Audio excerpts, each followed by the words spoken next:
Today is Tuesday, November 4th, and this is the Bay Blend from WUSF. I'm Sky LeBron. A flea market in Manatee County called Mr. G. You might have heard of it or seen it before. It's been a staple for the Hispanic population for a couple decades now, but that's changing with recent immigration crackdowns. We're talking about that, plus some events in the Tampa Bay area for this week. But first, the news.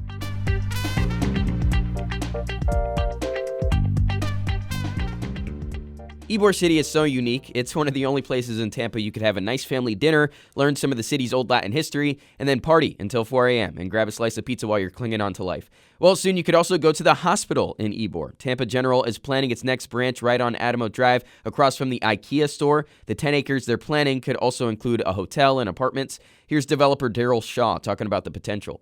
It is a big employer, multiple hundreds, if not thousands of people who will ultimately work there, have the ability to live in the district, walk to work, bike to work, take the streetcar to work. Tampa General is also planning a new hospital in Citrus County.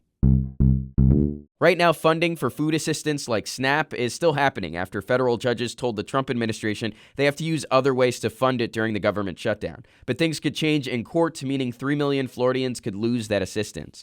Thomas Mance leads Feeding Tampa Bay. He says there's more families in need right now because of the government shutdown. We need the government to open back up. We need the programs that have largely been in place to make sure that there are good safety nets in our community.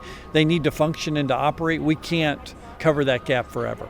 70% of people receiving SNAP are in homes with children, seniors, and people with disabilities.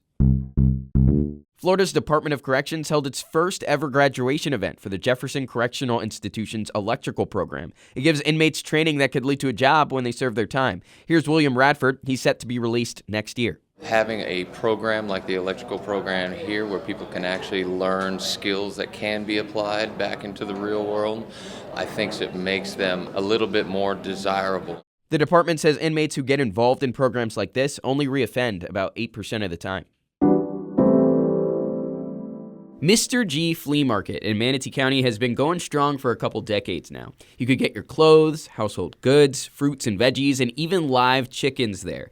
It's been a staple for the local Hispanic community in Manatee since the early 2000s, but recently the vendors are taking a hit due to the fears of ICE raids. WUSF's Nancy Guan went to the market and spoke to some of the vendors. Nancy, what were the vibes like when you were out there?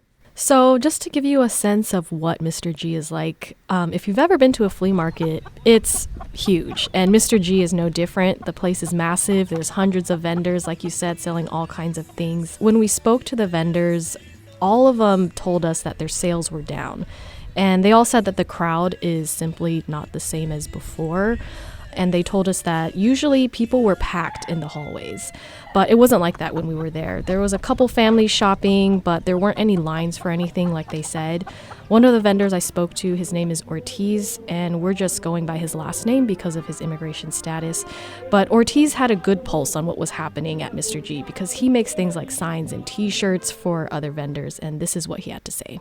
People will be here till like 5 o'clock, lines down the street. It's almost 2 o'clock and people are going to start packing up because they're ready to go. Nancy, I know you got to speak to Mr. G himself.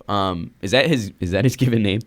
No, his name is Giovanni Palacios. Oh, okay. And yeah, him and his family run the flea market.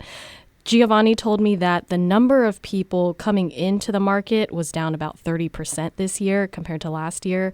And as a result, he's lost about the same chunk of vendors. So normally he has more than 300 booths and about 110 or so of them have left. I used to have a waiting list of vendors waiting to come in, and I have never experienced having empty booths. So when you walk around the market, you can see that there's a couple of spaces that are fenced up and no longer in use. Nancy, this isn't the only place that this is happening, right? Like we're seeing this across the entire country. What are some of the consequences of some of these community staples seeing less and less people? Exactly, Sky. This flea market in Manatee County is just one example of what's going on in a number of communities.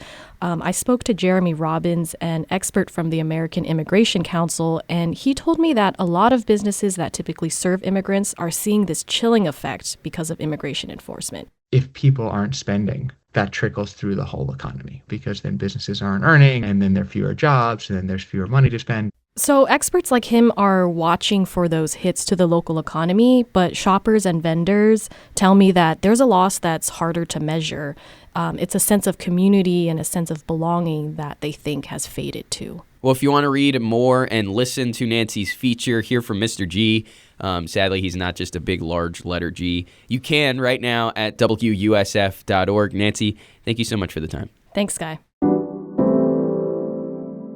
At the Wing House in Brandon tonight, Harry Potter trivia. On the headline image on Facebook, it says Harry Potter and the Sorcerer's Stone movie trivia, but the description doesn't really bring that up, so I'm not sure if it's just trivia for that one movie or the whole series. If so, that sucks, because it's not the one based on The Prisoner of Azkaban, objectively the best movie in the series. No notes on that. There's prizes for the winners. It gets going at 7 this evening. The Discover Bradenton Business Network holds these smaller, more casual networking events, and on Wednesday they have a downtown sip and shop crawl. It's $10, it starts at 5, and you start at Orange Blossom Coffee on 3rd Avenue. Then you and the posse will head to some other local spots to hang out at and learn about. It's a good way to support local business and maybe meet some people you can really connect with. This is something you have to get a ticket for beforehand, by the way. And Thursday, you could check out the Comedy Lab at the Spitfire Comedy House in St. Pete. It's all improv with the groups experimenting what works and what doesn't. The cool thing about improv is it's all on the fly, so you could go twice and have a completely different experience. Anyone trying to make a Bay Blend improv group, I feel like you and I would have a big chance to make it big. Just saying. Think it over, get back to me. If you want to scout ahead of me, the event is every Thursday night starting at 9 and tickets are $8. That's the Bay Blend from WUSF. I'm Sky LeBron. If you're liking the pod, give it a rating, a follow, tell a friend. All of it really helps us out as we try to grow the show and get more blenders in the mix. But for now, have an awesome Tuesday. I'll catch you tomorrow for another Bay Blend.